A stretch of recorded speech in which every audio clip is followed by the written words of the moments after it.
boys and girls, I thought I would share a wonderful Christmas book with you. Since I did not get to do that this year, I really enjoy reading it, and it's called Great Joy. Now, have you ever heard of the movie or book called The Tale of Despereaux, or the book called Because of Winn-Dixie? Well, those two were both written by Kate DiCamillo, and she's the one who wrote this fabulous book called Great Joy that I'm going to share with you. So, as we look at our cover page, it's a beautiful cover page illustrated by Bagram Ibatoulline. That's a tough one. I want you to notice some things about it like we always do. Now, this man down here, I'm thinking has a big part in this story because he is on our cover page and he's kind of a focal point there, isn't he? Well, a long time ago, like in the late 1800s, there were Italian immigrants came over and were organ grinders. Now, you know what an organ is. It's like kind of like a piano. But this sound was made within a box that they carried around. And you'll notice in the other pictures within the book what I'm talking about too. It'll make more sense. But they would play these organs by turning a crank. It would play, and then people would give them money on the streets. And that's how they made their money. And they started using these little monkeys to go collect the change in a little tin cup for their performances. So I thought that was very interesting. I didn't know that they existed that long ago. Now, they started in Europe, obviously, and the Parisians in Paris, these organ grinders actually use tiny dogs instead of monkeys. Most everywhere else, they use the little monkeys. All right, so we are going to find out about this organ grinder, his little monkey, and I see up there in the window, it looks like a child. They look fairly small. And they have a light on them. The light's kind of shining on them. They're kind of glowing. I wonder what that connection is. Well, let's find out. Great Joy.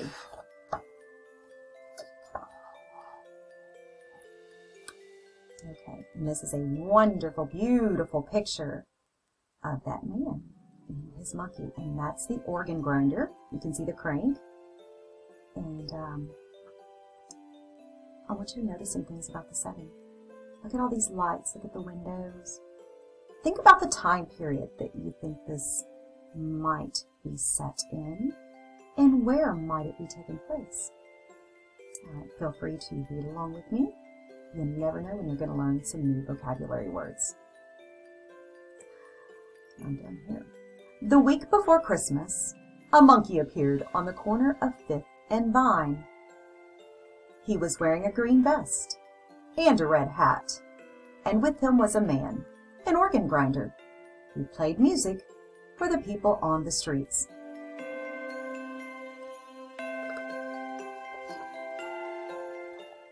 In the daytime, when the sun shone, the sequins on the monkey's vest glittered and flashed, and from the window of her apartment, Francis could see the tin cup he held out to the people who walked by.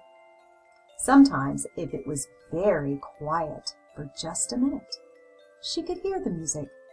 It came across the crowded sidewalk and up through the windows, and even through the organ grinder. And even though the organ grinder and the monkey were just across the street, the song sounded sad and far away, like the music from a dream.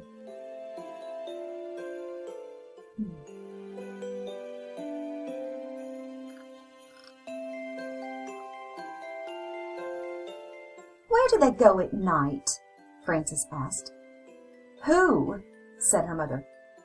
That man and his monkey.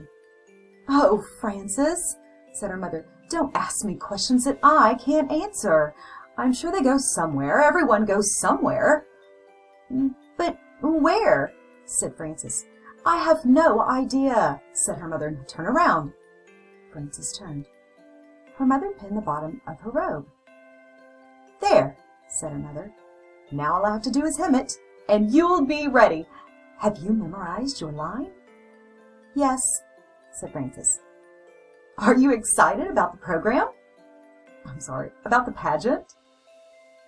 "Yes," said Frances, and she turned away from her mother and looked out the window at the monkey.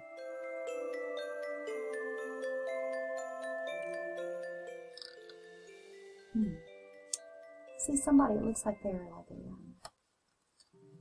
part of the military.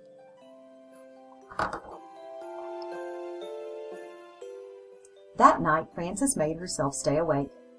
She hummed songs and said her multiplication tables. She named the capitals of each state: St. Paul, Tallahassee, Harrisburg, one after the other. Every time she felt as if she might fall asleep, she shook her head and pinched her arm and opened her eyes wide. Finally, at midnight, Frances got out of bed and crept down the hallway to the living room. I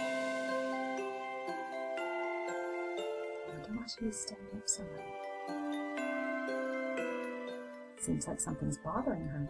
Do you think she might be thinking about the pageant and maybe nervous for her performance? She's humming songs, though. That doesn't really make me think that she's nervous. She looked down into the street. She saw the organ grinder. But where was the monkey? Her heart thumped.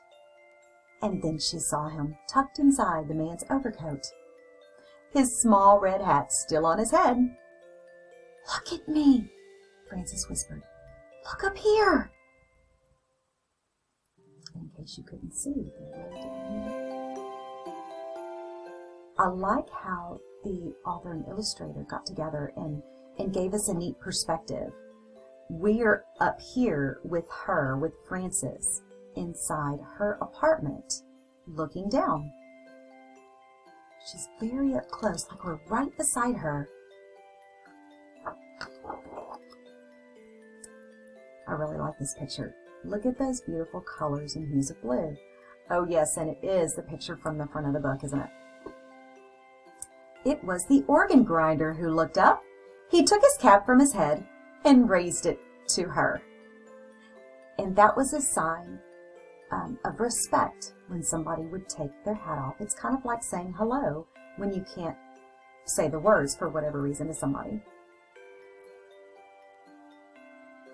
I'm wondering what he's doing out there. I think that's very kind of him to do that to her. Have you noticed the banners, the patriotic banners that are hanging around too? Let's keep that in mind. "They sleep on the street," Frances said the next morning, "even when it snows." "Oh, Frances," said her mother, "maybe they could come for dinner?" "No, they can't come for dinner," said her mother. "Well, why not?" "They're strangers, that's why. Eat your breakfast. Frances, you've got a big day ahead of you." She seems very concerned about them, doesn't she? She really has a kind heart for being so concerned. Look at her face, her facial expression to her mom. Does this picture also tell you something about the setting? I bet it does. Look at her clothes. Look at the kind of iron she's using. Ooh, I see a clue too. Look at the milk bottle over here. That's back when they had people actually deliver your milk to you. The milkman. Just like the mailman. He came all the time to deliver fresh milk. All that day it snowed. But by evening, in time for the pageant, the sky cleared. The snow was so deep that Frances had to wear boots for the walk to church. The organ grinder and the monkey were still on their corner. And we can see them right there. I bet you he had to work a whole lot, right? This was probably a good time for him to make money, too. Maybe that's why he stayed out there so long and even in the snow, because It looks like it's Christmas time, doesn't it? We've gotten several clues about that from decorations, and she is going to be in a pageant, which is like a play. And schools often give plays and pageants during Christmas time. But she made more money because there's lots of shoppers, right?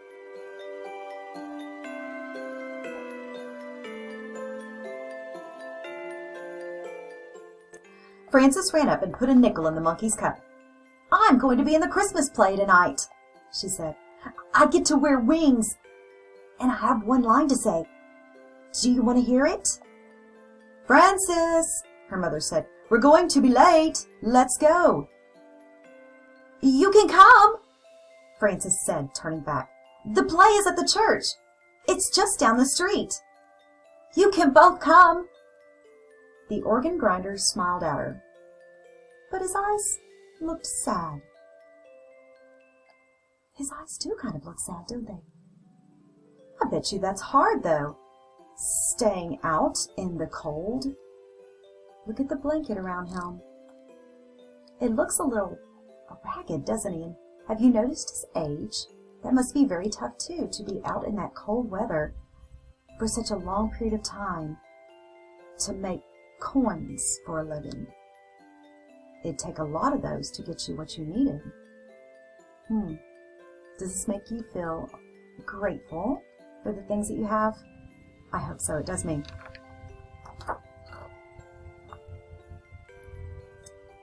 At the church, everyone else was already in costume. "Hurry!" the choir director said as he helped Frances put on her wings. The shepherds walked out first, and then the choir director pointed to Frances. "Now!" he whispered.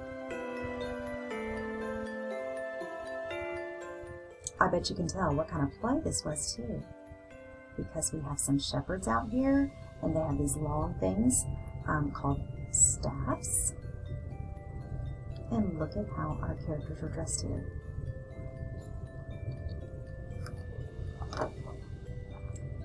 Frances stood very still. She opened her mouth, but the words would not come. "Say it," whispered one of the shepherds. "Say it," hissed an angel who did not have any lines of her own. The camel, which was really two people, swayed nervously back and forth. But Frances could not speak. All she could think about was how cold it was outside, and how sad the organ grinder's eyes were, even when he smiled. Wow, he really must have affected her for her not to even be able to think about her one line that she has. She must feel very, very nervous and scared up there, confused, looking for those lines inside her head.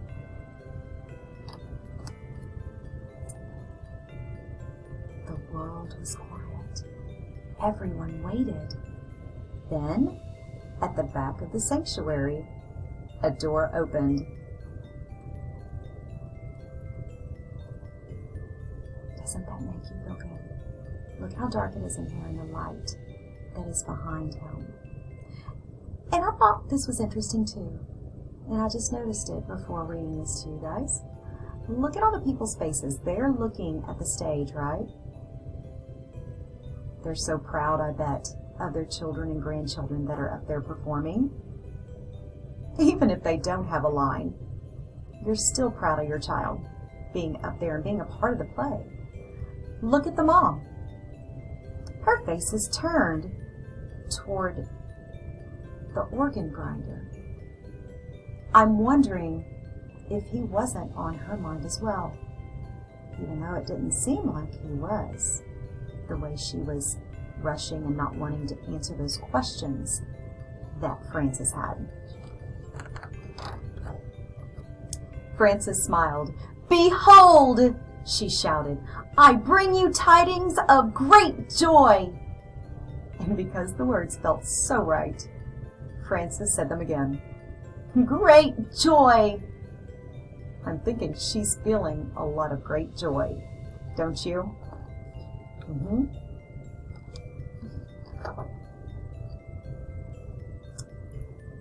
Wow. Now this really makes my heart feel complete and warm and really good and happy that this community of people, led by the mom, I can see, because it's probably her doings that this occurred, they invited him to their special after the performance party, didn't they, where they're having refreshments. What do you notice the most about this picture? Everyone looks quite happy. But look at Francis's mom's face and the organ grinder's face. He doesn't look old anymore, hardly, does he? He looks very happy. And they are active in conversation, you can tell. And the mom looks very happy too. And I'm so glad it ended that way. I hope you enjoyed our story, Great Joy, and a little bit of history about the organ grinder. Now, I told you the late 1800s is when it came over here to our country, and actually Washington, D.C. is where you saw the first ones. Now, I'm thinking that this book could have possibly taken place in New York City, because we did see a lot of clues, a lot of those shopping windows that you can see from the sidewalks and streets. It's called window shopping. And they had a lot of apartments and buildings that had these type of stairs with this kind of stair railing that's decorative going up to it. That you can tell that it took place a while back, right, with the types of cars that they drove. Oh, and look at the banners. Look at all of these patriotic banners. Does that give us some clues? Did you put that together? I think we can determine that this took place probably in the 40s, maybe. I'm familiar with cars, so I know that in the 40s, a lot of them had very thick, big, kind of bulky, like front ends, hoods. And her clothing, I can tell that looks like 40s types of clothes. Also, the milkman situation, we talked about the milk. What else? Oh yes, because of all the patriotism that seems to be going on here, do you think this could have taken place during a war? Because when you're trying to make your country feel better, make them feel supported, you put flags out. So when we celebrate Memorial Day and Veterans Day, we put flags out, don't we, out of respect for our soldiers. So that is a big, huge clue. Also, that it could have possibly taken place in the early 40s when World War II was going on. Yeah, that makes sense, doesn't it? That's a really good inference using our clues. And like I said, the picture of the soldier made that connection with the year 2. Notice there wasn't a father in this story. It was only the mother and the child that were in this apartment. Yet the picture's there, and look at how he is looking at them. I love how the author and illustrator came together to do that. Those special little things that can really make a book very special. They're like little hidden clues that you can find throughout to help you understand a book better. The reason why I said New York City also is because 5th Street, we hear, there's a famous movie, it's called It Happened on 5th Avenue, that took place, I believe, in the 40s or 50s in New York City. and it's a really cute movie, Christmas themed and such.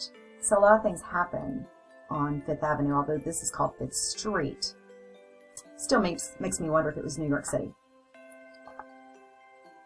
Anyway, I was going to tell you that the organ grinders first came out in Italy in the 1700s. Wow, that was a long time ago, right?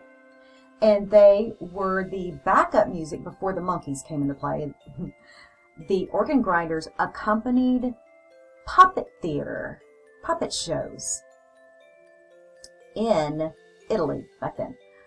Well, then I guess it caught on, or they went other places for whatever reason, and so it started getting bigger where there were more organ grinders for different countries over there in Europe. And that all happened before they came over here. And I found out the last organ grinder that we know of did not have a monkey because people did not like that. There was a couple of incidences where children actually got bitten by the monkeys. Let's finish up with the summary of this fabulous story. And we want to think about our main characters. In our mind, we're thinking of four-square plot summary. So we're thinking about Francis, of course, and the organ grinder, and their feelings, and how they're connected to the conflict and the resolution. Well, we know that Francis felt the conflict. She felt pretty concerned, didn't she? She was pretty worried about the organ grinder. And why? Why was she so worried? Well, the text evidence told us that she was questioning where he was going to sleep. So she was worried about where he was going to be during this really cold time in the city. He was standing out there in the snow until very late at night. And she didn't know where he was sleeping, and it concerned her.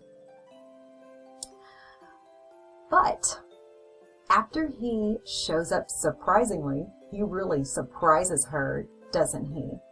Because she goes from not being able to say her lines to all of a sudden screaming her lines with such confidence.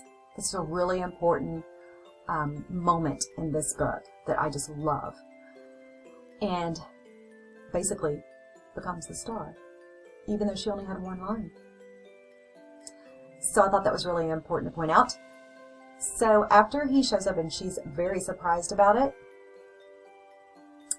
then he is welcomed by the community for refreshments. It looks like a little Christmas party.